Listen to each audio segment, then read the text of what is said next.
Shalom, Bapak, Ibu, dan saudara-saudari yang terkasih. Jumpa lagi dalam Sikat Sabda Iman Katolik, hari Jumat Pekan Biasa ke-15, 15 Juli 2022. Bacaan dari Injil Matius bab 12 ayat 1-8. Marilah kita siapkan hati dan pikiran kita untuk mendengarkan sabda Tuhan. Semoga Tuhan beserta kita, sekarang dan selama-lamanya. Inilah Injil suci menurut Matius. Dimuliakanlah Tuhan. Pada suatu hari Sabat, Yesus dan murid-muridnya berjalan di ladang gandum. Karena lapar, murid-muridnya memetik bulir gandum dan memakannya. Melihat itu berkatalah orang-orang Farisi kepada Yesus, "Lihatlah, murid-muridmu berbuat sesuatu yang tidak diperbolehkan pada hari Sabat." Tetapi Yesus menjawab, "Tidakkah kalian baca apa yang dilakukan Daud ketika ia dan para pengikutnya lapar? Ia masuk ke dalam bait Allah dan mereka semua makan roti sajian yang tidak boleh dimakan kecuali oleh imam-imam. Atau tidakkah kalian baca dalam kitab Taurat bahwa pada hari Sabat imam-imam melanggar hukum Sabat di dalam bait Allah namun tidak bersalah?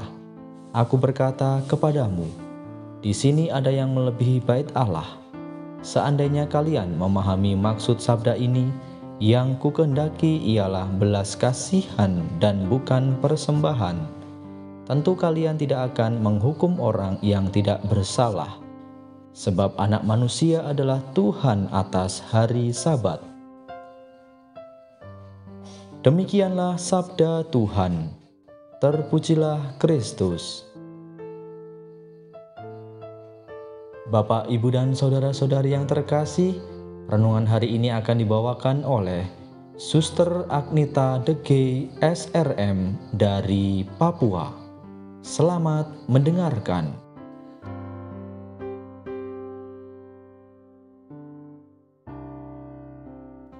Saudara-saudari yang terkasih, tema renungan kita pada hari ini adalah Allah adalah kasih.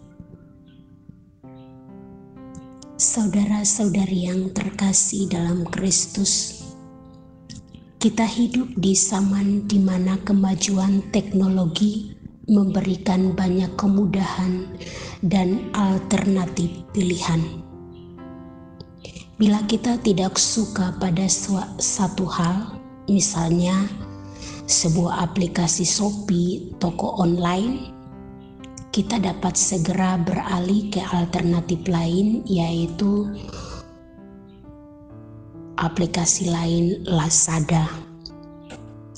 Atau bila kita tidak suka pada seorang teman di media sosial, kita dapat dengan mudah menghapus tanpa perlu merasa bersalah, karena ada banyak teman lain yang tak terbatas dan yang lebih menyenangkan.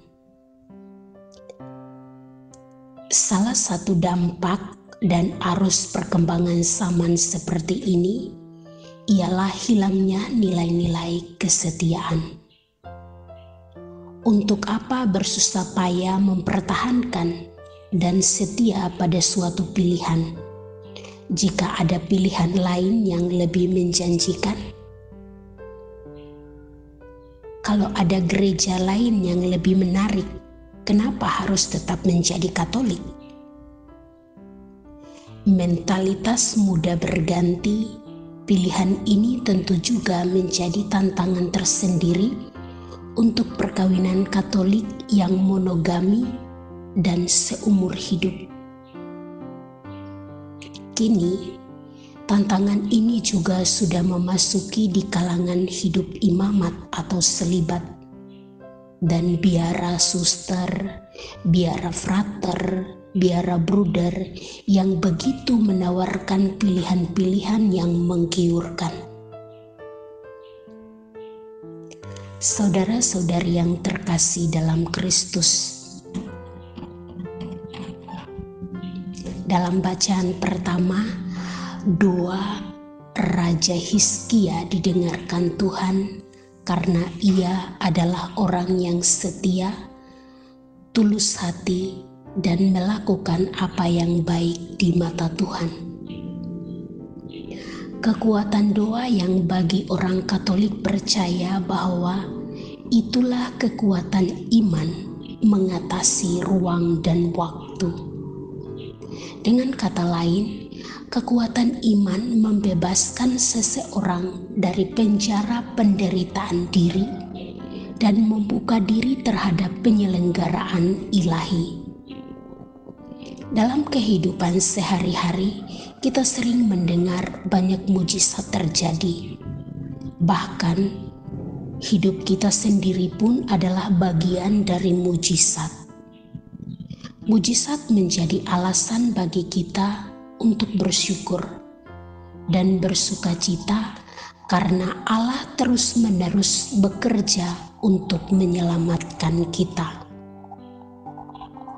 Akan tetapi, kekuatan iman kita tidak boleh berhenti atau padam saat kita tidak mengalami mujizat. Mujizat adalah bonus dari Allah. Artinya, bonus itu sendiri adalah baik. Dalam perkembangannya, bonus memiliki makna sesuatu yang ditambahkan. Dalam pemaknaan semacam itu, sebenarnya kita sudah mendapatkan segala sesuatu yang terbaik, seturut yang kita butuhkan. Akan tetapi, Allah yang Maha Baik sedemikian bermurah hati sehingga Ia masih bersedia menambahkan sesuatu kepada kita supaya kita berada dalam kondisi semakin baik. Dengan kata lain, mujizat terjadi bukan karena prestasi atau upaya kita secara manusiawi, melainkan karena Ia mengasihi kita. Saudara-saudari yang terkasih dalam Kristus, di dalam bacaan Injil hari ini, Yesus mengkritik orang-orang Farisi yang setia pada tradisi hukum keagamaan buatan manusia, tetapi tidak tulus dan tidak setia pada Tuhan sendiri yang mengatasi hukum buatan manusia. Mereka ingin setia pada pernak-pernik atau eksternal yang mengatur kehidupan beragama mereka. Namun di sisi lain, mereka justru melupakan hukum kasih yang merupakan inti dan hidup beragama. Mereka sibuk dengan hal-hal yang bukan inti. Karena menekankan ketaatan lahirialah, mereka sibuk mencari-cari kesalahan orang lain dan tidak mengamalkan inti hidup keagamaannya secara tulus hati. Saudara-saudari yang terkasih dalam Kristus,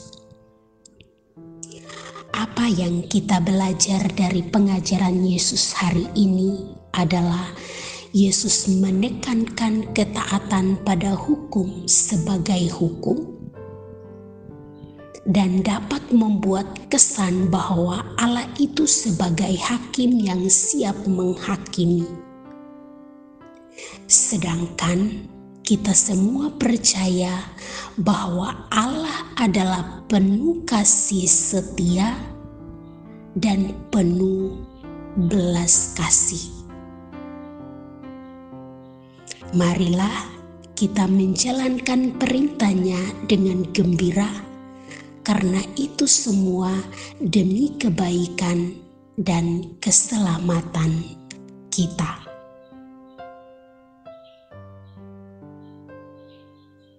Marilah berdoa. Yesus, semoga kami setia padamu dan menjalankan perintah-Mu dengan tulus hati.